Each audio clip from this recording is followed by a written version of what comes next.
Moi, quand un patient me dit ce que je vis, ça n'a pas de sens, je peux lui dire, je ne peux pas donner du sens à ce que vous vivez. Ce que je peux vous dire, c'est que ça a du sens pour moi d'être là.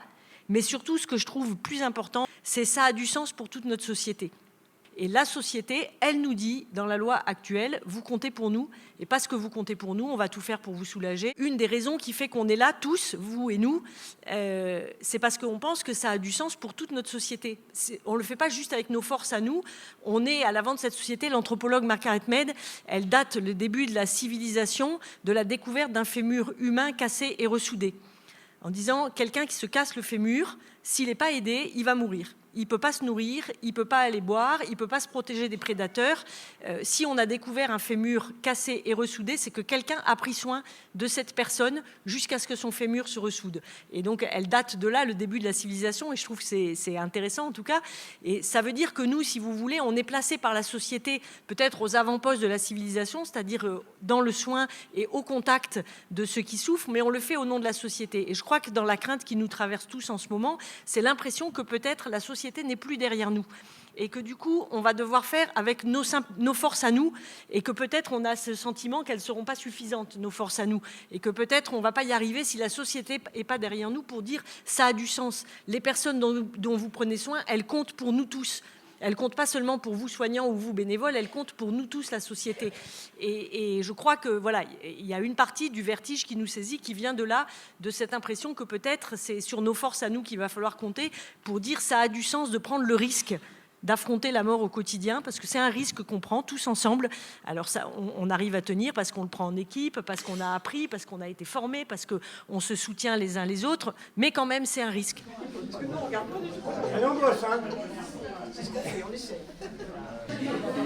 De créer des accompagnements, des maisons de soins palliatifs.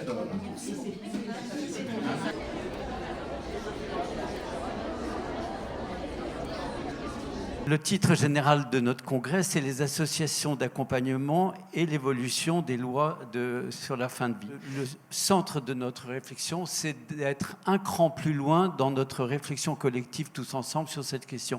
Ce n'est pas de déboucher sur des conclusions définitives, c'est plutôt de cet approfondissement que l'on va faire ensemble. Et de ce point de vue-là, je voudrais commencer moi aussi par remercier toutes les associations qui sont venues. Ça nous permet d'être ensemble et c'est extrêmement précieux dans cette réflexion collective. Et là, c'est une voix que j'envoie donc aux institutionnels, à nos élus. Il va falloir vraiment qu'on travaille avec le ministère de la Santé, avec le ministère de l'Éducation nationale, avec tous ces gens, pour que réellement, demain, la culture du soin palliatif et la culture du bénévolat d'accompagnement pénètrent un peu plus dans la société. Parce qu'aujourd'hui, c'est bien difficile. Et on peut le voir, vous le savez bien, tous les jours, la quête de futurs bénévoles, c'est quand même une quête incessante. On nous promet, dès 2026, une diminution de 20% du budget global pour la prise en charge de formation, en formation initiale, de tous les bénévoles d'accompagnement. Alors, c'est un petit peu paradoxal, si je comprends. Hein. D'un côté, on dit, oui, il faut doubler les effectifs de bénévoles, et d'un autre côté, on commence à réduire le robinet qui va permettre de le recruter. Cherchez l'erreur. Concernant le conflit entre valeurs professionnelles et valeurs personnelles, ou valeurs associatives et valeurs du patient. Moi, je ne suis pas... comment dire, je ne pense pas qu'il faille aborder la question dans ces termes-là. Parce que les valeurs, nous les partageons tous. Et au contraire, quand il va falloir discuter et ne pas se disputer, il va falloir qu'on s'entende sur un corpus de valeurs. Nous avons tous un attachement à la fraternité, à la dignité, à la liberté. Personne ne vous dira la liberté, ce n'est pas une valeur, la fraternité, ce n'est pas une valeur, ou la dignité, non, ça n'a pas de valeur. C'est très très rare de rencontrer, moi j'en ai jamais vu, depuis 20 ans que je fais des débats sur la fin de vie, je n'ai jamais vu quelqu'un soutenir que les valeurs traditionnelles, millénaires, ne sont plus des valeurs.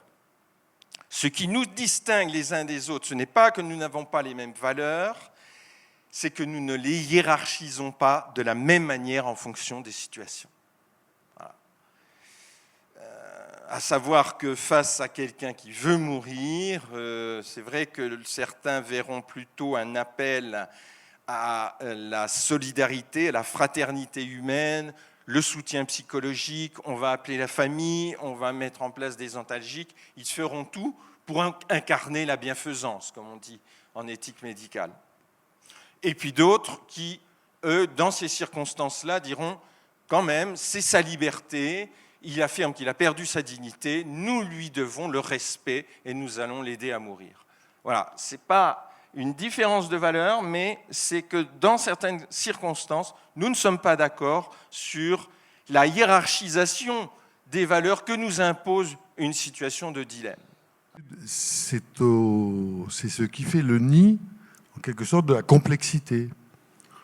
Et Edgar Morin a largement développé ces concepts dans tous ses ouvrages et nous apporte un éclairage éblouissant là-dessus. Et dès qu'on a affaire à des processus qui visent à binariser les choses, c'est-à-dire c'est blanc ou c'est noir, etc., ou dont on parlait hier soir, tous les protocoles qui nous empêchent de penser, on se sort de la réalité, on se sort du réel, de la complexité du réel. Régis Auvry veut bien ouvrir le bal. Au fond, question, quel regard vous portez sur ce qu'on a réussi à faire ou pas tout à fait réussi à faire? Je trouve que nous avons une spécificité française autour des lois. C'est que nous sommes probablement un des pays qui fabrique le plus de lois à la minute, et en particulier sur ces sujets, mais que nous ne sommes pas le pays qui est le plus spécialisé dans l'évaluation de l'effet et de l'impact des lois qu'il produit. Et de cette réalité que nous contribuons à générer, j'insiste pour dire que c'est le corollaire des avancées du progrès, et le devoir d'une société, c'est le devoir de solidarité, me semble-t-il. Mais si nous n'accompagnons pas cela par des politiques, par du débat ou du discours autour de tout cela, eh bien le risque, c'est un risque de stigmatisation, voire d'exclusion. On peut déjà en parler quand on parle d'agisme. Le travail en gériatrie que j'ai pu faire dans ma carrière m'a montré combien toutes ces réalités que je viens de vous décrire très sommairement n'étaient pas compatibles avec la réalité du fonctionnement, par exemple, d'un service de santé, où il faut pratiquement avoir répondu aux questions avant qu'on ne les ait posées. Vous savez, quand on est une personne âgée, on répond toujours juste. Je ne parle pas des personnes qui ont des troubles de l'autonomie, mais je parle des gens qui ont un vieillissement qu'on dit normal. Le vieillissement normal, c'est un ralentissement, ce n'est pas une perte. On comprend tout, mais il faut un peu plus de temps. Mais vous le savez aussi, les temps, aujourd'hui, ne se croisent plus. Les temps des soignants ne croisent plus le temps des personnes qu'elles sont censées soigner. Il y a quelque chose qui ne va pas dans un système qui oublie son propre objet, me semble-t-il. En Suisse, à ma connaissance, il n'y a eu qu'une seule fois où une personne n'a pas été complètement en mesure de se suicider par elle-même. Cette affaire n'a pas fait l'objet d'une loi, cette affaire a fait l'objet d'un jugement au tribunal. D'ailleurs, le médecin s'en est bien tiré, alors qu'à mon avis, il n'était pas très clair sur la question. Mais enfin bon, ça veut dire que les questions qui sont rarissimes, mais au sens de l'unité, sur le doigt de la main, ne doivent pas être traitées par la loi. Elles doivent être traitées par le juge, si juge il y a. Et c'est là que le philosophe que j'essaie d'être ne peut pas oublier qu'entre le juridique et le judiciaire, il y a un abîme.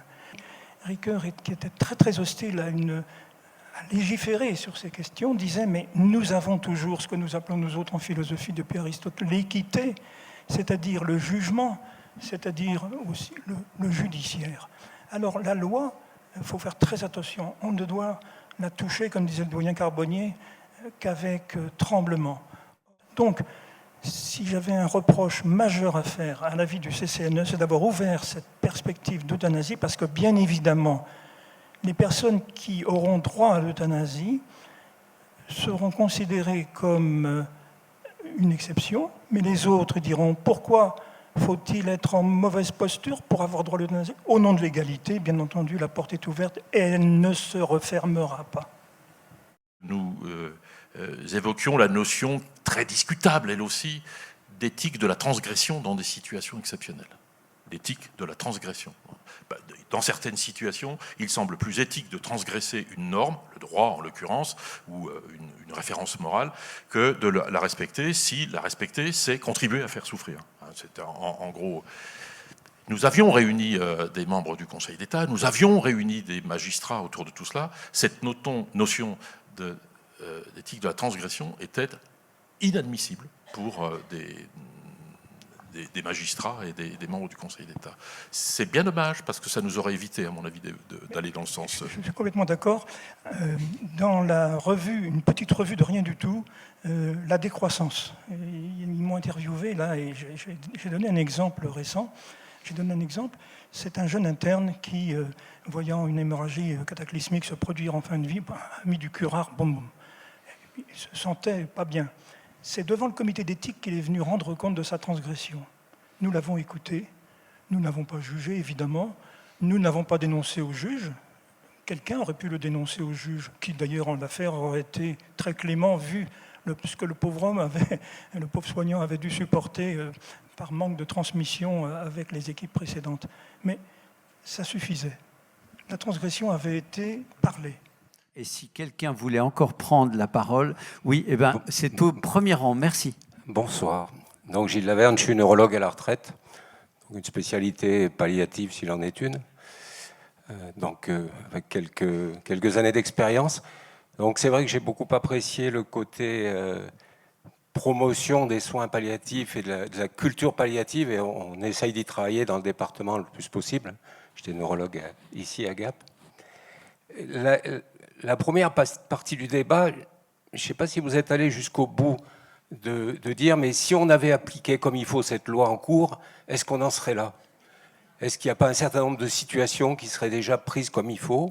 Est-ce qu'il n'y aurait pas un certain nombre de patients dont on serait mieux occupé? Il y a des choses peut-être qu'on n'a pas fait comme il faut avant de se poser d'autres questions. Alors c'est vrai que la Convention citoyenne a le mérite de lever, de faire réfléchir, de montrer ce sujet, avec toujours ce problème de transgression. Monsieur Aubry, vous avez dit qu'on manquait d'humanité, on avait négligé l'humanité dans notre métier de médecin. Mais quand on ne néglige pas l'humanité, la plupart du temps, on va transgresser. On nous demande d'appliquer des protocoles. L'application aveugle des protocoles est criminelle. Donc, on doit transgresser tous les jours quand on est médecin. Donc, ça ne me choque pas de transgresser, moi. Néanmoins, je pense que l'honnêteté me pousse à dire que, quand bien même nous appliquerions parfaitement avec des moyens optimaux la loi actuelle, il n'en reste pas moins vrai que certaines situations, rares, je suis d'accord, je crois que nous sommes d'accord, posent la question de cette transgression. Mais je voulais évoquer quelque chose, c'est une expérience que j'ai vécue, qui est peut-être critiquable, donc n'hésitez pas à la critiquer, c'est « Pouvez-vous m'aider à me suicider ?» Et donc j'ai un monsieur qui m'appelle par l'intermédiaire de son épouse, en fait, parce qu'il s'exprime mal, et qui me dit « Écoutez, mon mari n'en peut plus, ça fait des années qu'il a un handicap, c'est quelqu'un qui a été juriste, elle est encore juriste aussi, ils ont 3 enfants qui sont adultes, et elle me dit « Est-ce que vous accepteriez de le recevoir parce qu'il veut qu'on l'aide à mourir et voilà, qu'est-ce que vous pouvez faire pour lui ?» Alors, je lui dis, écoutez, nous, on ne pratique pas d'euthanasie ni de suicide assisté, mais je suis tout à fait d'accord pour vous recevoir. Et là, je me suis embarqué dans une histoire, et ce n'est pas la première fois, où j'ai cette famille, ce monsieur qui dit, écoutez, moi, je n'en peux plus. Et quand on entend son discours, on entend la légitimité de son discours. Sa femme qui dit, moi, je le comprends, mais il ne veut pas prévenir ses enfants, il veut qu'on le fasse en cachette, il a déjà pris rendez-vous en Suisse, moi ça me met extrêmement mal, comment on va porter ça et tout. Et en fait, petit à petit, je me suis pris dans cette situation, je les ai revus, j'ai demandé à rencontrer les enfants, j'ai rencontré toute la famille, et ce monsieur est allé se faire suicider, c'était aux alentours du 15 mars en Suisse. J'ai pas eu le sentiment d'avoir échoué quelque chose parce que cette famille me remercie énormément de les avoir aidés à partager ce moment, de les avoir aidés à vivre ce moment. Les enfants ont pu l'accompagner. Personne n'était d'accord avec la décision de leur père, mais ils l'ont accompagné. Je les ai reçus encore après. Ça ne veut pas dire que je suis pour le suicide assisté. Ça veut dire que je ne suis pas pour le jugement de quoi que ce soit. et que ma position est une position d'accompagnement, pas une position de décision à la place du patient. Alors ça peut peut-être être critiquable, mais cette femme m'a encore rappelé récemment en me disant « Vous n'imaginez pas le service que nous avez rendu ». Et pourtant, il se suicidait. Mais moi, je ne me sens pas dans une puissance quelconque par rapport à la décision de cet homme. En 2005, il y avait un médecin hospitalier, le docteur Jean Leonetti, qui, à partir d'une pratique de soins au chevet des malades, a fait, je dirais, un transfert de lit du malade à l'Assemblée nationale. Ce qui veut dire que le corps médical a imposé son point de vue à la société. Ce qui a manqué à ce moment-là, c'est une pédagogie de cette loi pour en faire une loi de société. Maintenant, on se trouve dans une démarche inverse.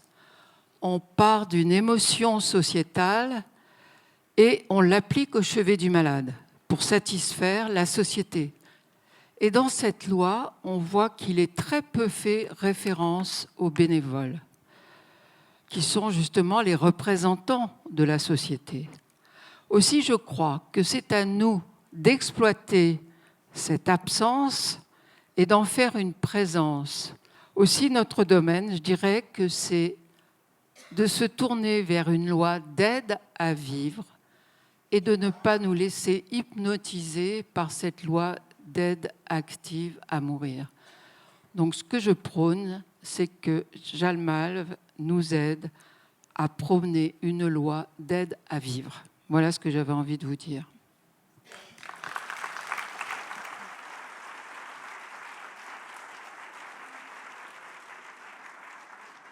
L'association Jalmalve-Hautes-Alpes vous a présenté un résumé des temps forts du 33e congrès national de la Fédération Jalmalve qui a eu lieu grâce à votre soutien et notamment le soutien du département en la présence de son président, M. Jean-Marie Bernard, et de l'aide notable et appréciée de sa vice-présidente, Mme Mostachi. De l'Agence régionale de santé de la région PACA et sa représentante sur notre territoire, Mme Christelle Aurore Machado. De la Fédération des PFG. De la Fondation Jalmalve. De la Fondation Edith Selzer. De la Fondation Apicil. Et des mutuelles Malakoff Humanis.